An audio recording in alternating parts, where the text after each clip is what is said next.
Hey guys, the show's about to start. Sit back, relax, take a hit, and enjoy. Bitch, shut the fuck up. My bitch so stuck. I ain't honest, but I get the bucks, yeah. All I want right in the chest, big dog. Pull the white walls, no flex involved. Tell me that you lost without telling me you lost. I get paid, so my shit is left to TokeTok Radio with Mountain Man and the Wizard. The Wizard. And the Wizard. And the Wizard. And the Wizard. And the Wizard. And the Wizard. Hey guys, and welcome back to another episode of 420 News. This is your host, The Wizard. How you guys doing tonight? So guys, wanted to get back in the 420 News this week on this beautiful Tuesday. Today's date is May 10th, 2022. Hopefully you guys had a great Mother's Day. Looking good out there. So, sorry for the wait. Basically, had a couple days off. Had to revamp everything, see what we were gonna do. Yeah, we had a lot of big changes around here at TokeTok Radio, but everything's moving forward, and we're gonna have 4 episodes a week for you guys over here on Spotify, Anchor, all them platforms. So basically, hopefully you guys had a really good Mother's Day. I know I did. My mother enjoyed it. Pretty nice. So before we get started, I'm going to introduce the smoke of the show, and it's some wedding cake brought to you by Dust Off 420. Is a local guy around us at Virginia Beach. Make sure you guys go ahead and check him out on his Instagram at dustoff_420. Make sure you tell him that TokeTok sent you. But anyway, here on 420 News is where we talk about the unbiased good, bad, or indifferent of cannabis from the mainland United States to around the world. We like to talk about everything cannabis. So, 420 News, this is probably episode about 45. We've been going strong for a while, but anyway, we'll get right into it.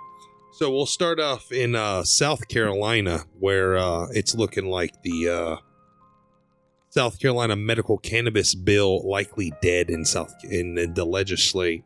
An effort to save a bill that would legalize medical cannabis in South Carolina failed on Wednesday in the state legislature, dimming its prospects for this year. The state newspaper of Columbia, South Carolina reports that House lawmakers on Wednesday voted 59-55 against an appeal posed by the House Majority Leader Todd Rutherford, Democrat Richland, to keep the bill alive, which followed a request from a Republican member of the state House that the proposal be ruled unconstitutional since it creates a new tax, arguing that revenue-raising bills can only originate in the lower chamber. So that sucks. It's like you're trying to sit here and freaking get the medical marijuana rolling in your state, and then all of a sudden, like, boom, like you can't even do it. Like it's shut down by 4 votes too, man. 4 votes. That's crazy. Stuff is pretty good. But 4 votes. The bill's sponsor, GPO State Senator Tom Davis, has been pushing medical cannabis since 2015. If you pound on the door long enough, if you make your case, if the public is asking for something, the state Senate owes a debt, Davis told the Post and Courier in January.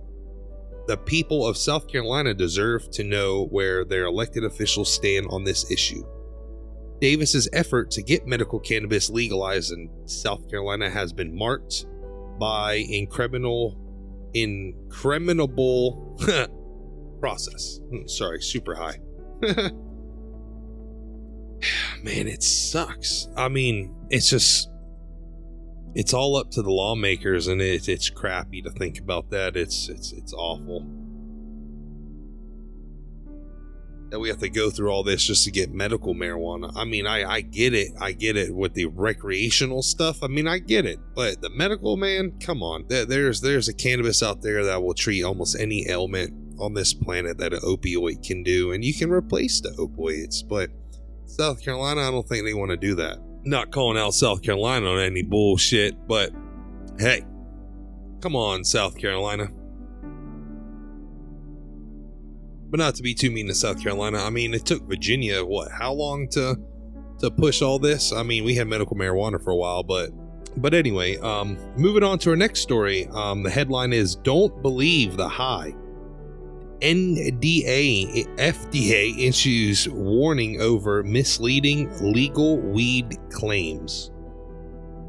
The FBA concerned about unproven health claims that packaging that appeals to children. See, real quick, I'm going to call it out real quick. I'm sorry about all that stuttering I just did, but I was moving around. But anyway, I get it, because you don't want those products around children. Well, obviously around children, but you don't want those products being, I guess, eye candy to children. Like if you see something looks like Skittles, you don't want your kid opening in that like THC or Delta 8 infused like products for your kids to eat and maybe have allergic reaction or something of that nature.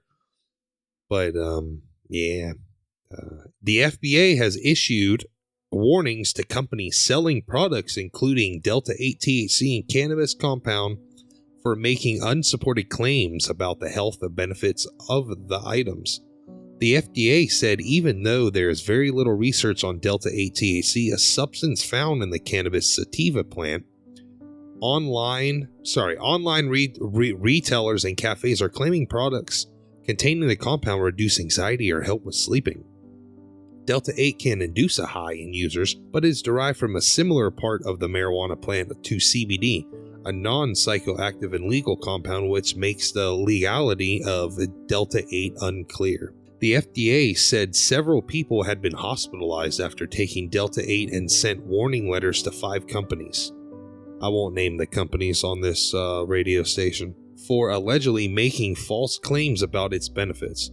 The FDA is very concerned about the growing popularity of Delta 8 THC products being sold online and in stores nationwide, said Jarrett Woodcock, Deputy Commissioner of the FDA. It is extremely troubling that some of the food products are packaged and labeled in ways that may appeal to children. So I totally agree with that. If you're going to sell products like that, I really don't think that they should appeal to children in any way, shape, or form. Sorry, to relight the joint. But no, I agree with that. I've always been an advocate of telling like local businesses around here about their packaging and whatnot. I'm just a big advocate for it, and I totally agree with the FDA's concern on that. It's crazy.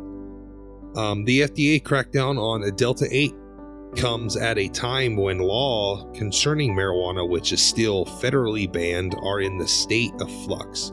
There is new push in Congress from lawmakers in both major parties to enable cannabis firms to use banking services, which could be a significant step towards establishing their legitimacy across the United States. The federal ban on cannabis forces weed dispensaries to deal in cash, which makes it a target for robberies. This is a cash-only business right now. It is dangerous for the employees, Murray, a member of the state conference committee heading into negotiations. Well, I mean, that too, when it comes to, I mean, I'm thinking it'll be a lot better once the FDA sets its ground rules on when, I guess, more states make it legal, and then hopefully a federal lift on the bans. And then when it comes to the banking services as well, it's a cash only. I mean, it sucks. There's no banks will do it because it's federally illegal. And I mean, I get it when it's on the bank's point of view. I get it. Totally get it. Totally understand that. Groups including the American Bankers Association are lobbying lawmakers to advance a standalone bill that will provide banking services to cannabis providers, claiming it will help reduce crime and increase tax revenues. Steve Danis, a Republican senator, said he is confident that such a bill would have to have the required votes from both the GOP and Democratic lawmakers. So I know that it's going to be tough for banks to house dispensary money, but it's just nice that they're actually trying to push laws to actually make obviously a standalone law to allow banks to take in money from these dispensaries. I mean, it's freaking crazy. It's nuts. But speaking of banks, let's rock right into like the money they're going to be housing. Legal cannabis sales exceeds Starbucks North American sales in 2021, which is nuts. Starbucks has the number one product sold in America. Probably since they've came out. I mean, Starbucks is the shit though. I mean, hold on. Sorry about that. But yeah, no, I mean, it's nuts to think about. Like 3 years ago, do you really think marijuana would have out fucking revenued Starbucks? No, I don't think so. Legal adult use of medical cannabis sales in 2021 topped $24.5 billion, which outpaced the North American sales total of $20.5 billion for Starbucks Corporation. 4.5 billion more than Starbucks. It's nuts. Revenue growth of 30% in the cannabis business outpaced the 25% by Starbucks, the study said. Cannabis sales managed the total with a league of businesses in 39 states and the District of Columbia compared to the sales in all 50 states for Starbucks. So basically 39 states and District of DC outpaced 50 states of Starbucks. Hey, that's fucking crazy. Good on you. Good on you. Keep pushing it.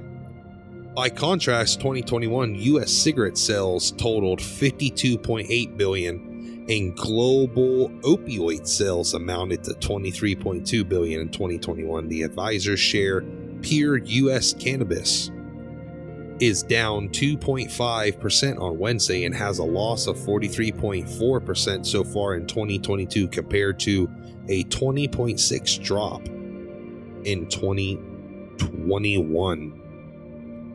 That is freaking, I just can't believe it though. But I mean, that's pretty intense though. Starbucks, you got some shit to do, man. You gotta guys gotta catch up. Holy shit.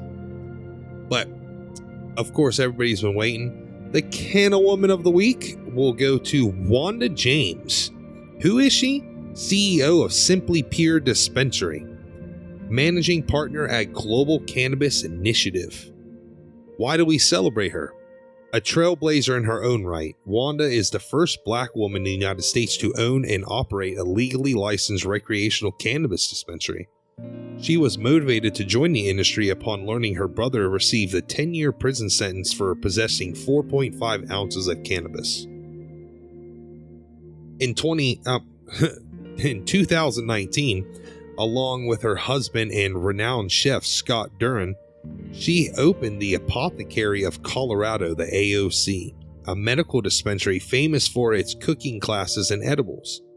The couple eventually sold the AOC to focus strictly on the latter, first launching Simply Pure as an edibles brand that has catered to over 400 medical dispensaries and one hospice program.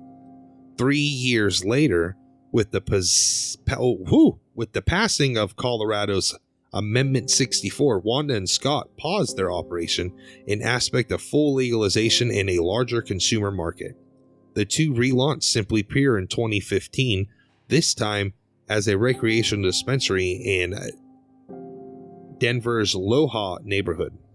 Wanda's passion for cannabis reform has made her a household name to those familiar with the space. She's been the recipient of countless accolades, including 50 most important women in the cannabis industry, 100 most influential people in the cannabis industry High Times magazine, and has been featured in The Atlantic, MSNBC, Viceland, The Daily Show with Jon Stewart, and many more. See what's Wanda's been up to on LinkedIn and follow her and Simply Pure on Instagram at Wanda James, Simply Pure at Simply Pure CBD, and on their Twitter at Simply Pure MJ. Well, real quick, big shouts out to Wanda James for being our Canna Woman of the Week this week. I love it. Pioneer, trailblazer. I get it. I love it. There's always they're just out there just going crazy. I mean, we always advocated getting a female base in, and we've started Canna Woman of the Week. Actually, the very first week we did 420 News, and we've been going strong. Like I said, probably about 45 Canna Woman of the Weeks, man. We're getting close. We gotta hurry up and get some more trailblazers in the cannabis community for the female population. But shouts out to Wanda James.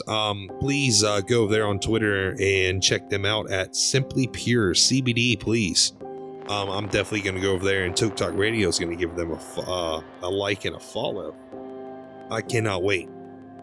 I'm about to go do that as soon as I get off the microphone. But anyway, thank you for joining in for 420 News on this glorious Tuesday with the Wizard, of course, of TokeTok Radio.